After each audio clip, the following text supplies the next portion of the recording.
I got a laparoscopic myomectomy in May to remove a large fibroid, and I want to tell you all about it. I actually filmed a version of this video on TikTok, so if you want to go and see that first and then come back and watch this, I would advise that as well. But I realized I didn't record. Okay, the planes are just, come on plane, come on. But I realized I didn't film anything for YouTube, so here I am. Just like I did on the TikTok video, I will do here, but I will go into more detail about the surgery day. For a lot of my life since I had got a period, I had heavy periods and I had cramps and sometimes TMI. I would maybe bleed through pads. It would show up on my clothes sometimes because my period was so heavy, and I just really thought it was normal, and that was just my life. Like, I just thought that's how a girl's period is supposed to be, so I never really questioned it. I really just thought, hey, that's my life. So this is like when I was like younger up until adulthood. That's always how my period would be. I always felt like I was bloated and I never could really get a six-pack, and I always felt like something was holding me back from living my best life with a flat tummy, but I didn't know it was fibroid. I'm skipping over some details because if you want to see that, I went into that a little bit on my TikTok, but I will get to more recent years in my adulthood. For majority of my life, I would have dairy, I would drink alcohol in my adulthood years, and I would eat cheese. I wouldn't eat the healthiest, you know, I loved me some good pizza. So dairy was always in my life. Like, I didn't eat the healthiest. I would have Chick-fil-A like almost every other day, fast food, Taco Bell, fried foods. I love me some fried food, fried fish, the whole shebang. And I didn't realize how much those things were influencing my hormones and affecting my body. So let's get to last year, July 2020. So this was around my birthday month. I had a period that was over a month long. I didn't know why. I was like, what is going on with my body? I've never had this happen to me before. Like, what's going on? And I was very bloated, but like I was 4 months pregnant, and I could not figure out why I was having this long period. And I was also like drinking alcohol at this time, still having ice cream almost every other day, and just living my best life, eating whatever I want because I thought I could work it off in the gym, eating hot fries, you know. But at the same time, my energy was very low and I always felt tired and my energy levels were depleted, and I didn't know why. Even when I felt like I could have got enough rest, I just wasn't there. I was like, I need to make an appointment with my OBGYN to see why I'm having a month-long period. I go to the doctor's office, and then my primary care doctor actually saw her first, and then she told me, you should go see like an OBGYN and see what's wrong. So then I went to go see like a nurse practitioner, and she did a PAP. And then she ordered that I get an ultrasound, but I told her I don't want to get an ultrasound because I had got an ultrasound in 2020 because I was experiencing somewhat of the same symptoms. And I was like, the doctor then, my previous doctor, said like everything looked normal, nothing was wrong. So fast forward 5 years later, I'm like, I don't want to do an ultrasound. I prefer to do an MRI. That's when that nurse practitioner recommended me go see an actual like OBGYN surgeon. And so I scheduled an appointment with that OBGYN surgeon. They were able to order me an MRI. So I get the MRI comes back, and it turns out I have a fibroid, and it is 11 centimeters large, sitting in my uterus. At first, I didn't know how to feel because no one in my family, no woman in my family ever talked about having fibroids, and I felt like I was a healthy person. So for me to have a fibroid kind of threw me off a little bit. I didn't know if I had like a family history of fibroids. I just thought like having a fibroid like was a major thing, and it really kind of freaked me out. I just overcame with a lot of emotions because I didn't really know how to take it. Once I found that out, I initially did not want to have surgery, but that's what the OBGYN surgeon recommended for me to do.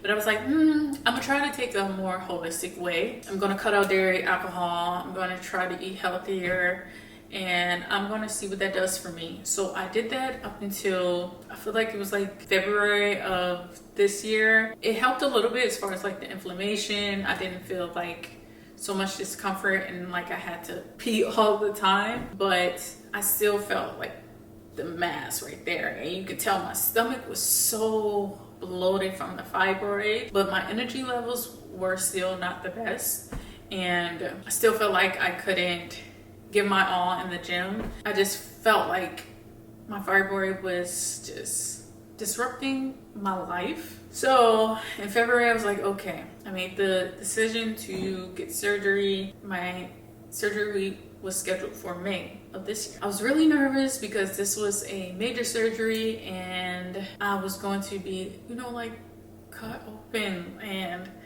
something was going to be removed from me. And also having the surgery on my reproductive organs kind of scared me a little bit because I did want to have a natural birth, and I'm not completely sure if I will be able to still have a natural birth. Probably not. I'll most likely have to get a C-section once we do eventually get pregnant, but neither here nor there. As long as I'm okay and eventually my baby's okay, I'm fine with the C-section, even though it was not preferred. So that was also something that was kind of holding me back, knowing that I would most likely have to get a C-section once I become pregnant. But I wanted a better quality of life, so I decided to just go ahead and go through with the surgery. So let's skip to the actual surgery day. I know that God was covering me in that surgery room, and that God was all around me. I felt his presence by my side because there were so many family members that were praying for me. My husband actually prayed over me and all of like my surgeon and all of the people that was going to be in the surgery room. That day I just felt very calm, and I wouldn't say I was nervous either, which is kind of crazy because I was going to be cut open. I just knew that I was going to be okay because God told me I was going to be okay. I was just very calm. A calmness kind of came over me. I just had to put it in God's hands that I was going to be okay. So surgery day, I'll break it down because I did it on TikTok. So we got to the hospital, I'm gonna say like around 5 a.m. My surgery, I believe it was scheduled either for 7 or 8 a.m. First we had to check in, and then after that I went back there. My husband couldn't initially come with me, and I got undressed. They put me on just like surgery bed, and then they put something over me so that I guess my body could warm up. They put like a warm blanket over me, and then they also put like some air type ventilation thing on me to heat up my body. And before that, I actually had to wipe my whole body down with some like sanitary wipes or something like that, some sterile wipes. And then they put me on the bed, and then we just went over some details. And some people that were going to be in the surgery room, like the anesthesiologist, came back and talked to me and just asked me some questions and stuff like that about whether I had anesthesia before. Then some other doctors came back that were going to be in the surgery room as well. And then also my surgeon came and talked to me as well. I filled out some papers as well, and then after that it was time for me to go back. They had like injected me with some stuff, and then they told me to, did they tell me to count down or something like that? I forgot, but all I know, I was knocked out before I even got in effect. All I remember is like being on the surgery bed, the anesthesiologist telling me to do something, and then like I'm gone. And then after that I woke up in like this recovery room, and there was a nurse watching over me. I guess she was like waiting for me to wake up, because when I woke up I saw her like looking at me, and I just felt very like, I guess woozy from the anesthesia, and I was just kind of like drowsy. Once I woke up, my husband came back. Well, before that, in order for me to go home, I had to pee on my own at least like one time. I guess to make sure everything is all right, my bladder's all right and everything like that. So I got up and walked to the bathroom. The nurse helped me. And then after that, I also asked if I could like walk a little bit just to make sure I was good. Yeah, when I woke up, I didn't feel any pain. It was just like, I guess just drowsiness. I knew something had happened to me, of course, but I didn't wake up in any pain. Then my husband came back, and then another family member had came back as well. They had to come back one at a time.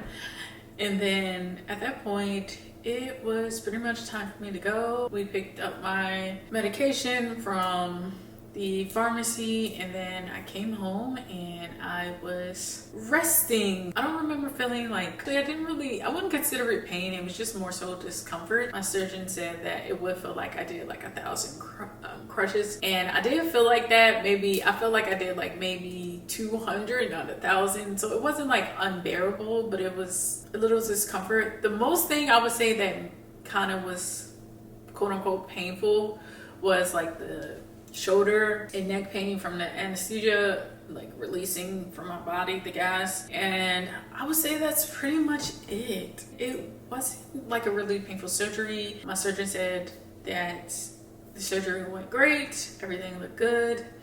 And then I also found out that I had endometriosis as well, not just a fibroid. It was very little speck of endometriosis, but yes, on top of fibroid, I had endometriosis. The next couple of weeks, I was just taking it really easy. My husband had me covered as far as like taking care of me, making sure I'm able to get up and go to the bathroom and make sure I'm able to shower. And then we got a stool in our shower. That way I could like sit down and shower. Yeah, I was really resting. It kind of felt very weird for me to not completely do anything because I mean, I don't do too much, but I'm not used to doing nothing. And during that time, those couple of weeks, I was doing nothing. I felt like I was just wasting time away and I needed to do something. But it was important that I rested for that time and I didn't overextend myself or my body and just let myself heal. And that's kind of what my husband kept reminding me, because I kept telling him like, I feel like I need to be doing something. I need to do something. But for the most part, I just rested, and I wasn't able to lift more than 10 pounds for a couple of weeks. Yeah, I was really just taking it easy. It was a great recovery, and I'm still recovering, of course. I'm only, 3-ish months post-op. It's not 3 months yet. It's about, I would say 9-10 weeks post-op, something like that. But I'm still recovering, but I feel so much better, and I'm so glad I did the surgery. I feel like I have more energy when I work out now, and I don't feel as fatigued as I did with my fibroid. I don't feel as much pain and discomfort down here. Granted, I'm still healing, so some days are like, but most days it's great. I'm so glad I made the decision to get the surgery, and I have no regrets. I do have like very minimal scarring, which is amazing. My surgery did really good. My belly button looks good. Since I did the laparoscopic myomectomy, I have 5 small incisions, 1 in my belly button and 2 on each side of my stomach. I kind of just wanted to give you guys an update on me. If anyone is out there in the YouTube universe that cares about little old me and my story, I just wanted to provide that. Also, I know when I was first considering to get surgery, this was definitely a video I wish I would have saw. I mean, I did find some great people that were able to provide me great information. One person I would highly recommend any of you out there that's dealing with fibroids to watch and follow their content is Glam Preezy. Her videos helped me tremendously when I was trying to go the holistic route and just make some very much so life changes that were necessary and needed. She was very helpful, and I recommend anyone out there that has fibroids and that are looking for help in some ways to follow her. But that is all. I didn't really do too much preparation, to be honest, for the surgery, because I don't know, I was just like, I'm gonna be okay. Like, God told me I'm gonna be okay. There's no reason to overstep myself and do all this over preparation when I know I'm gonna be good. That is my story, guys. If you guys have any questions, I will do my best to try to answer them. I won't be answering like who my surgeon was, what hospital I went to, how much the surgery was, because all of those things depend on location and insurance in your region and your own personal preference. But any other questions that I can answer, I will definitely answer them if I know the answer to them. So I thank you all for watching. I'll talk to you guys next time. So bye bye for now.